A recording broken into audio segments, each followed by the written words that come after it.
Hey, do you? This is back to the community days. You did that 6 years We did it for 6 years. We were canceled twice, but yes, we did it for 6 years. because the fans brought it back in a way. They had. Is that true or no? Well, because when we were canceled the first time, we went to Yahoo because Yahoo somehow did some analytics that the show was critically acclaimed and popular enough for them to try their streaming service, which they then blamed us and Paul Feig for shutting it down, which was unfair. But I like to tell people I shut down an entire streaming service. That seems like something pretty cool. But maybe you do talk about it, but I should just say it. Chevy Chase? Yeah. Yeah, I talk about it all the time. You do. I never heard you talk about it, but he's someone I loved. I grew up with. I was like, this is my favorite. People used to say you kind of look like him if Chevy and Barbara Eden had a baby. And I was like, cool. I like him. Yeah. I met him once. He was cool. And then when I heard all this stuff, I kind of got like, oh, fuck, man. Was he just a bastard on set? Did he just hate it?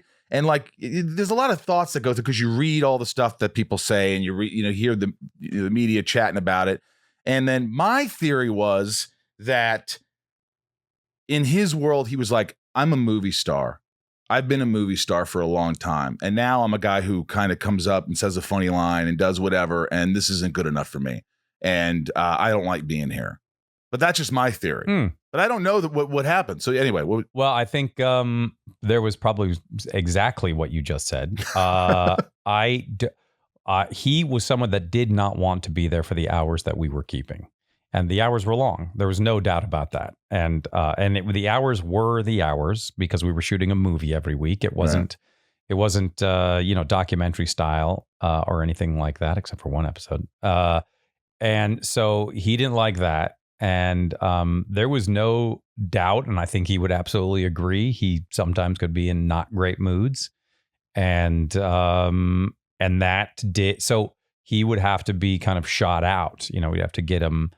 We'd have to get him out for the day because he didn't want to be there that long, and so that was a big problem. Was that incredibly frustrating as the lead on the show? Did you ever have a conversation with him? Did they ask you to talk to him? Oh, I would tease. I would go, I'm literally missing my children growing up right now.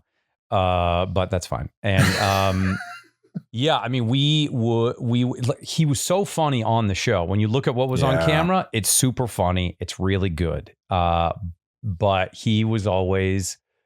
he definitely did not want to be there those hours. And I think there was he was a big, huge, obviously the biggest comedy star of the 80s. He was the highest paid at least. Sure.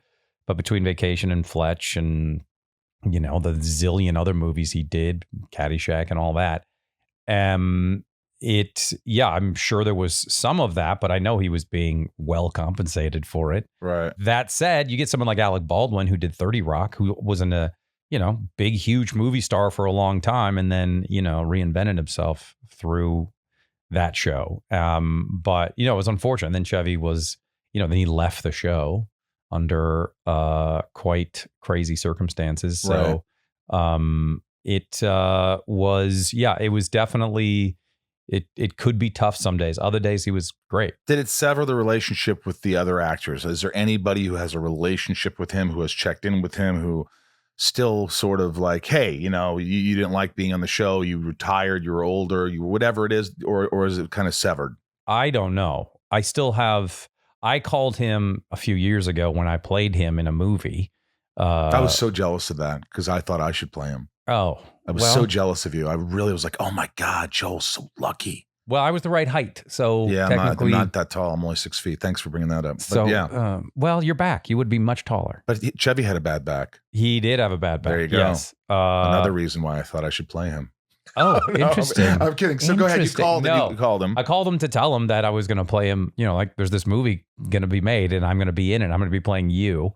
But he was happy that Doug Kenny was getting his finally his due, because Doug Kenny really is kind of like the Hamilton of 70s comedy as far as, like with creating National Lampoon and then of course writing Animal House and making Caddyshack and then dying very young. Then I called him when the movie was made. I was like, the movie's coming out now. So, and what did he answer the phone? He talked to you. he did it. I mean, I would text him to let him know I was going to call him. But he seemed fine with it. And, but we haven't spoken. I don't know if anybody in the cast has spoken to him in a few years.